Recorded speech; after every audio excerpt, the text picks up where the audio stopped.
Assalamualaikum warahmatullahi wabarakatuh. Perkenalkan, nama saya Imra'atul Soliha, NIM 2001530002 dari Prodi Teknik Informatika Fakultas Teknologi Informasi dari Universitas Tikubang, Semarang. Di sini saya akan mempresentasikan bagaimana cara membuat testing aplikasi untuk mendeteksi review atau ulasan-ulasan pada tempat yang ada di Google Maps. Nah, kebetulan nih saya ngambil data review atau ulasan tersebut di daerah Kota Lama. Jadi mungkin nanti yang akan muncul itu adalah tempat-tempat yang di Kota Lama. Let's say kayak museumnya, gereja beleduknya, atau tamannya, taman yang ada di Kota Lamanya, seperti itu.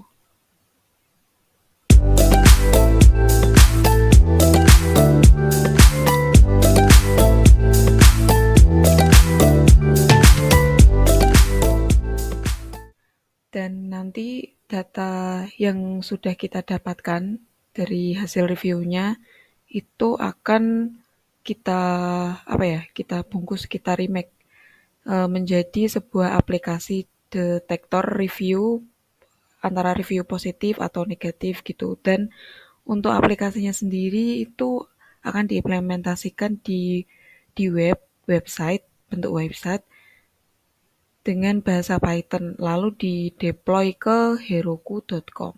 Nah, sedikit info nih untuk Heroku. Heroku ini termasuk sebuah cloud platform ya teman-teman, atau sebuah layanan yang memudahkan para pengembang, terutama programmer ya, para programmer gitu, untuk menjalankan skrip aplikasinya secara langsung tanpa setting-setting segala gitulah. Jadi lebih efisien gitu. Jadi tinggal ngeklik linknya, kita bisa melihat hasil dari websitenya. Jadi nggak perlu setting-setting inilah itulah gitu. Nah, ada juga nih platform sejenis kayak Heroku. Itu seperti Google Cloud, Microsoft Azure, dan lain-lain. Tapi yang khusus Google Cloud sama Microsoft Azure nih, itu sepertinya berbayar teman-teman. Tapi kalau Heroku ini sepertinya nggak berbayar sih.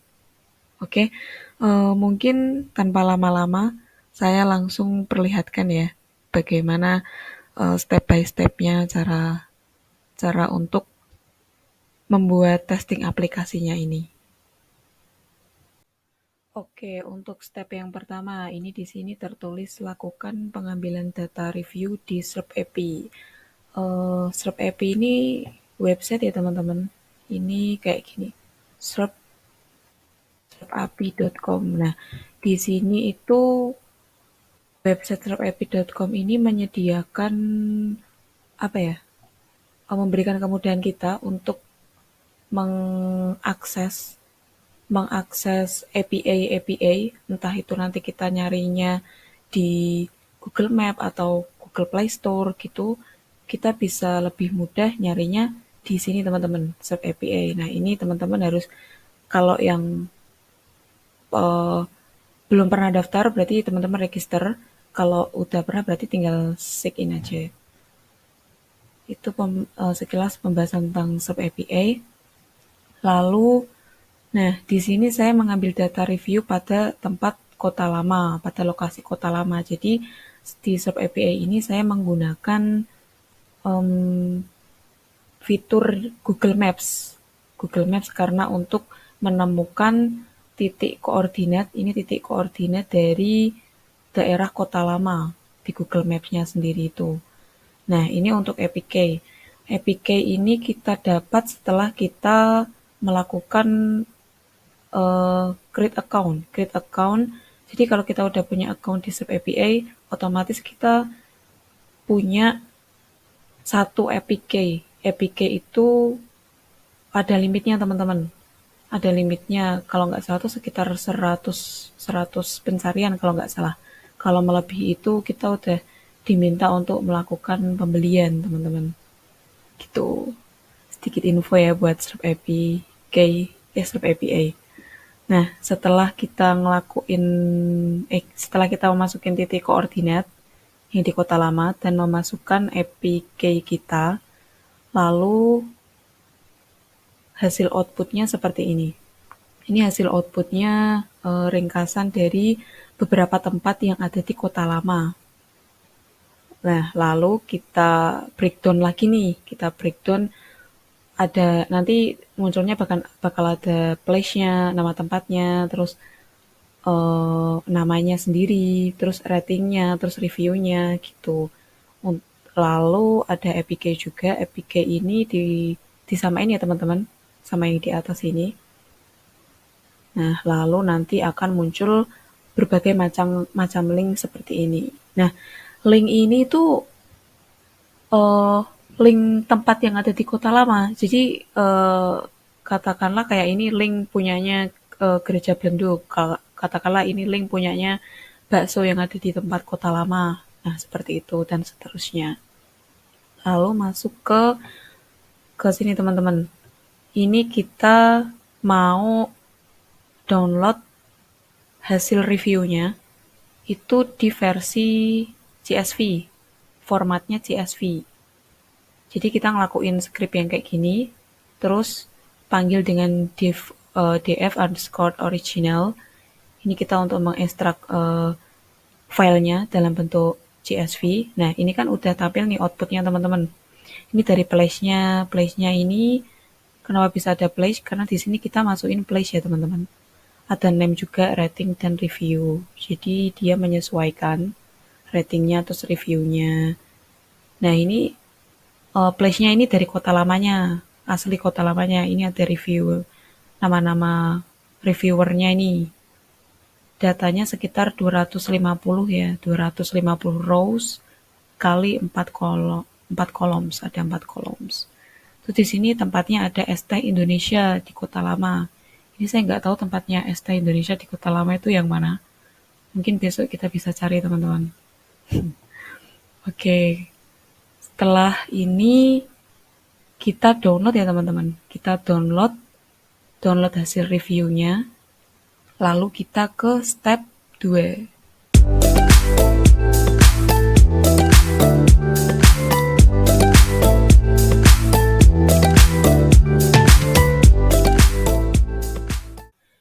Oke, step 2. Step 2 itu di sini tertulis lakukan analisa sentimen objek. Oke, kita lakuin ya teman-teman. Tapi sebelum itu kita ngimpor ini dulu nih. Library dari NumPy, Pandas, Matplotlib. Ini Seaborn juga. Ini untuk lebih detailnya mungkin teman-teman nanti bisa nyari pengertiannya dan fungsinya. Langsung aja. Di sini ada file name. Nah, file name ini dari mana? Nah, file name ini kan setelah kita ekstrak data yang sudah kita ekstrak nih di sini kan dalam bentuk CSV. Nah, kita upload di GitHub. Di akun GitHub-nya teman-teman, bukan akun GitHub-nya temennya teman-teman. Nah, di sini hasil reviewnya saya upload di sini. Nah, lalu kita panggil di sini. Kita panggil di sini dalam bentuk raw. Dalam bentuk raw itu berarti kita klik dulu. Nah, lalu kita klik raw. Nah, link di sini, ini kan isinya review semua nih teman-teman, review sama rating. Nah, linknya raw reviewnya ini kita copy paste ke sini untuk manggil. Kita mau ngelakuin step 2, analisis sentimen objek. Kita manggil hasil reviewnya yang di raw. Nah, lalu keluar seperti ini. Lalu keluar kan masih sama nih tampilannya teman-teman. Nama reviewernya juga masih sama. Belum ada yang berubah. Nah, lalu step selanjutnya kita ngelakuin drop columns. Kita drop nih. Jadi yang tadinya ada index, pledge, name, rating, sama review. Setelah kita drop cuma ada rating sama review aja. Gitu. Nah, lalu masuk ke pre-processing data. Nah, pre-processing data ini tujuannya untuk mengubah data yang kita ambil tadi, data yang kita ambil di sini loh teman-teman. Nah, di sini itu ke dalam bentuk data yang mudah dipahami. Nah, lalu untuk step selanjutnya itu ada cleaning the text. Cleaning the text itu dia itu fungsinya kalau nggak salah kayak ngapus semua karakter yang nggak bisa dicetak gitu ke dalam teks. Contohnya contohnya kayak emoticon. Emoticon ya teman-teman. Kan tadi di sini kayak hasilnya ada emoticonnya ya. Nah ini emoji ini. Ini nggak bisa ya, nggak bisa diekstrak di teks itu nggak bisa. Jadi nanti setelah kita melakukan cleaning the text, berarti nanti di datanya ini udah nggak ada uh, emoji-emoji gitu segala macam udah nggak ada. Oke, lalu selanjutnya ada ini, bentar, mana tadi? Nah, adding additional feature. Nah, ini itu kenapa kita gunain? Karena di sini kita itu melakukan presentase, teman-teman. Presentase dan nambahin fitur panjang dalam teksnya. Teks atau tanda bacanya. Jadi nanti setiap baris review itu akan dihitung berapa panjang teksnya. Kayak ini baris ini, di baris reviewnya ini akan kita hitung berapa reviewer length-nya ini. Dan seterusnya. Nah, setelah itu lalu masuk ke tokenization. Nah, itulah. Tokenization ini fungsinya untuk memecah per kalimat, teman-teman. Jadi, yang di sini dari kolom cleaned review ini kan masih sama. Ada bedanya ya. Yang review ini ada huruf kapitalnya ya. Setelah di clean review, Semarangnya ini S-nya udah nggak jadi kapital. Terus masuk ke tokenization. Tokenization ini berubah lagi nih dia. Di sini setelah per katanya, per kata, dia itu ada tanda bacanya, yaitu koma. Ini mulai dari it, setelah itu ada komanya, terus is, setelah itu ada komanya. Jadi ada tanda baca per kata, gitu teman-teman.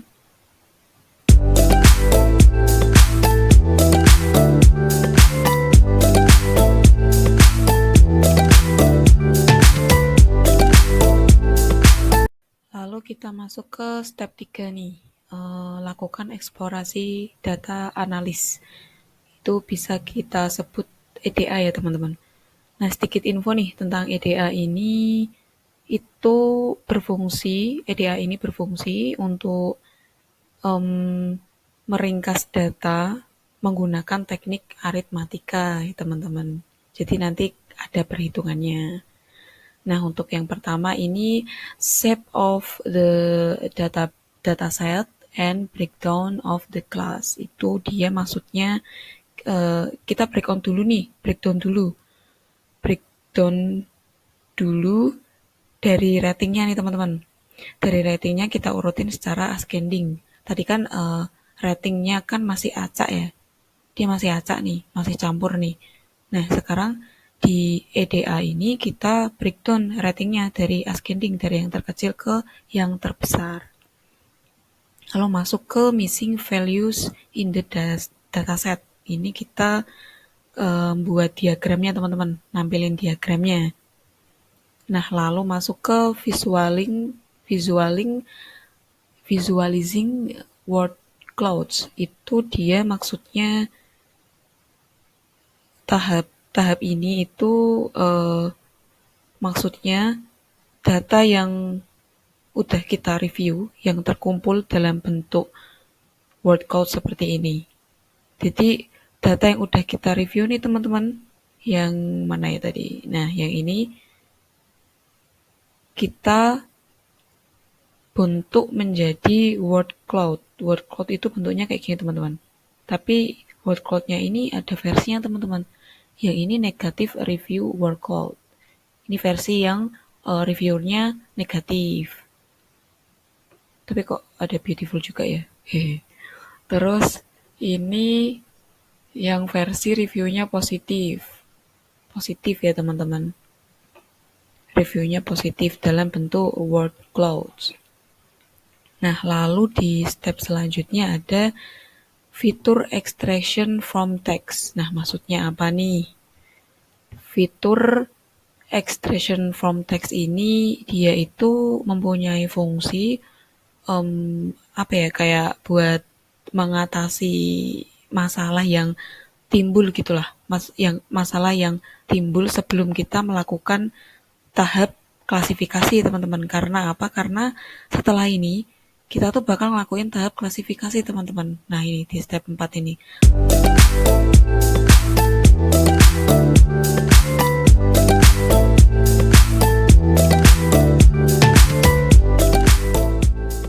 Nah, setelah kita lakuin itu fitur extraction-nya, lalu kita ke step klasifikasinya. Nah, di sini teman-teman bebas nih mau milih pakai klasifikasi apa aja. Nah, kalau di sini saya pakai klasifikasi dengan algoritma multinomia naive Bayes atau biasa yang disebut naive Bayes. Terus ada lagi random forest classifier. Terus ada lagi logistic regression. Terus ada lagi ini support vector machine, biasa kita singkat SVM ya teman-teman. Lalu ada lagi KNN nih yang ngehits banget nih, nggak asing, udah nggak asing nih berarti KNN. Terus ada lagi extra trace classifier. Nah, ini teman-teman terserah nih mau ngelakuin algoritma yang mana aja, mau milih salah satu atau salah dua gitu. Nah, lalu setelah kita melakukan klasifikasi, ini sama ya teman-teman ya. Hasilnya sama ya. Confuse matrixnya kalau dilihat sama ya teman-teman. Walaupun kita pakai beberapa algoritma, banyak algoritma ya tadi, hasilnya juga tetap sama. Gitu, nggak ada bedanya teman-teman. Nah, lalu kita ke tahap selanjutnya, ke step 5 nih. Apa nih? Pengukuran kinerja algoritma klasifikasi. Nah, kita di step ini kita ngelakuin pengukuran algoritma dari banyak algoritma ini yang tadi saya gunain. Kita ukur di sini. Di sini ada K10. K10 ini maksudnya kayak indeks ya, teman-teman.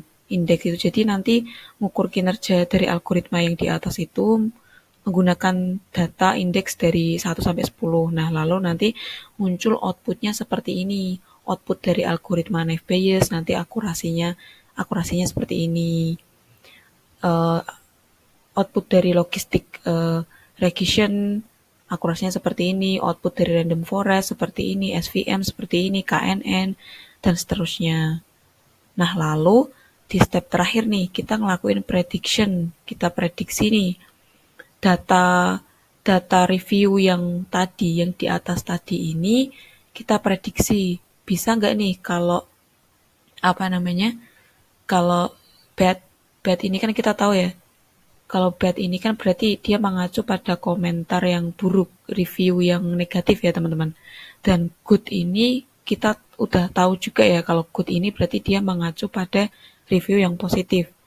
Nah, tapi nanti kalau kita algoritmain kayak gini, kira-kira bisa nggak nih hasilnya tuh sesuai dari apa yang kita tangkap gitu, secara langsung tanpa kita perhitungkan di script coding ini. Nah, di sini untuk predictionnya sendiri saya pakai dari algoritma naive Bayes classifier yang di atas tadi. Sebenarnya teman-teman bebas sih mau pakai yang mana, cuma saya pakai yang ini aja, naive Bayes classifier.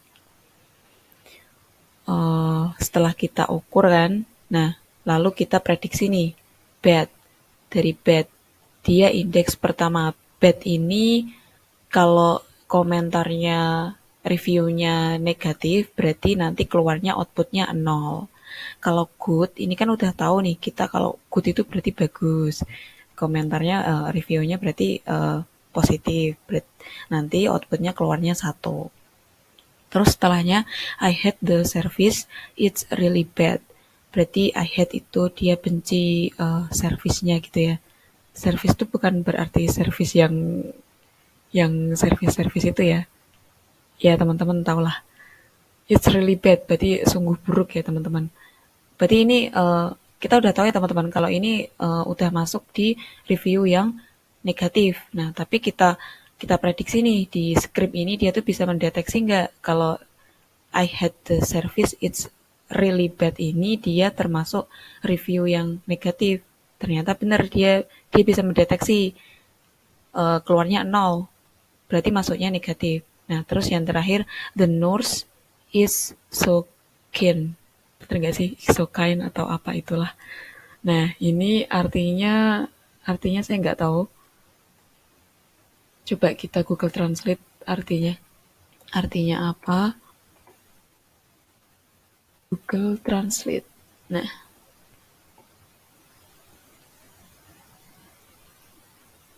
coba kita Google Translate. Perawatannya baik banget. Perawatannya baik banget, teman-teman. Berarti ini kita udah tahu ya. Kita udah tahu kalau The Nurse is So Kind ini dia mengacu pada review yang positif. Jadi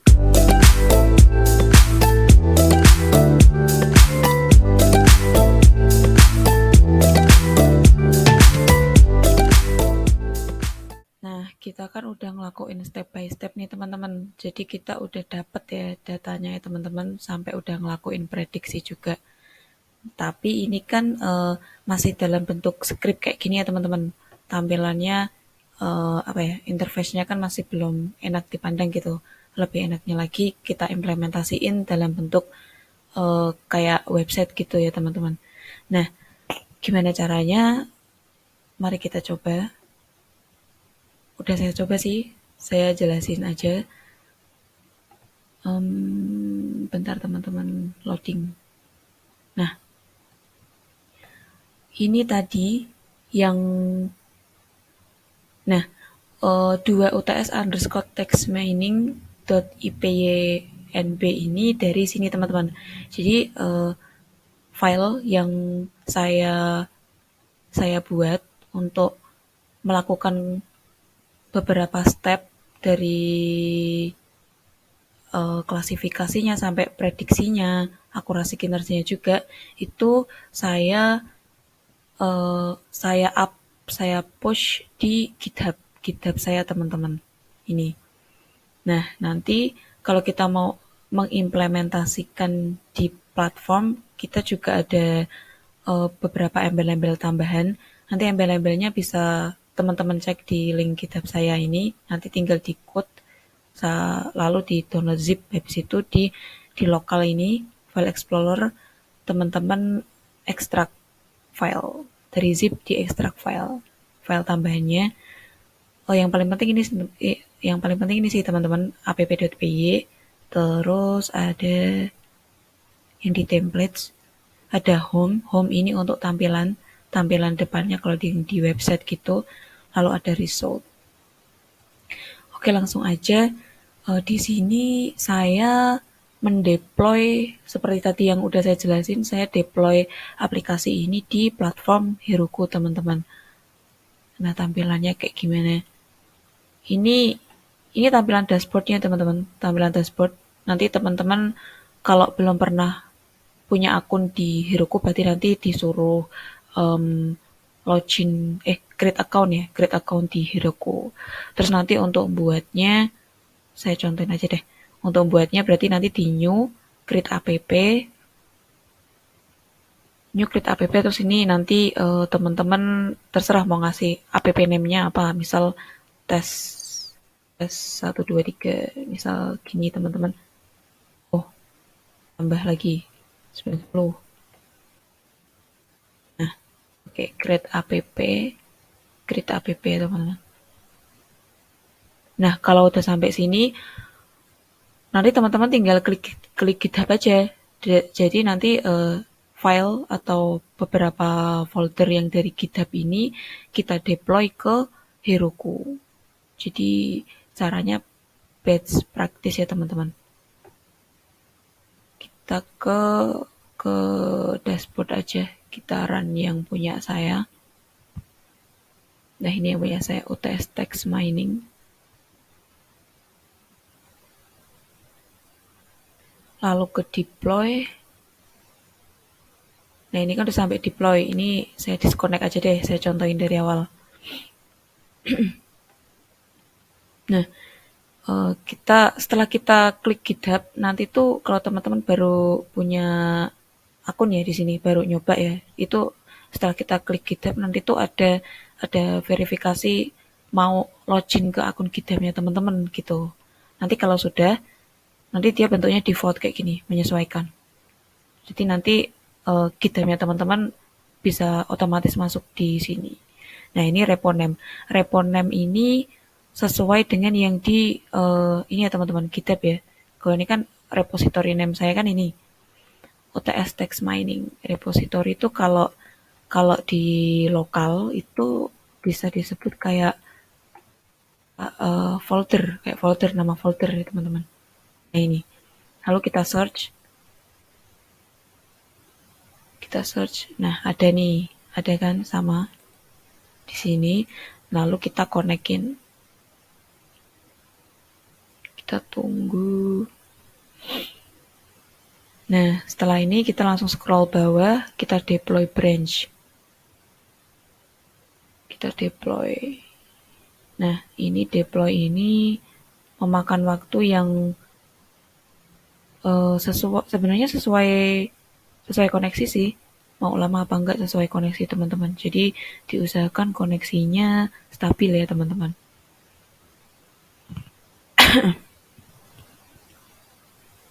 Ini dia mulai mendownload package-package atau library yang sudah kita masukkan di app.py sama yang ini. 2 UTS Text Mining IPYNB ini. Nah, ini. Kita tunggu.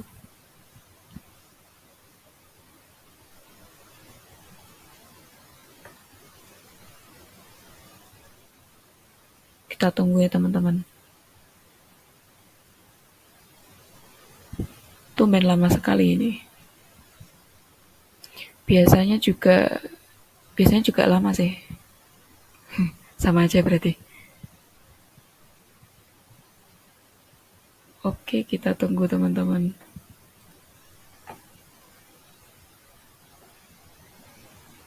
Ini nama repositori ini bebas ya teman-teman. Saya namain UTS Text Mining karena menyesuaikan tugas yang saya buat. Nah, ini. Udah bisa nih teman-teman. Nanti kita klik view, nanti bisa keluar. Oke, kita klik view. Sebelum itu kita ucapkan bismillah dulu teman-teman. Bismillah.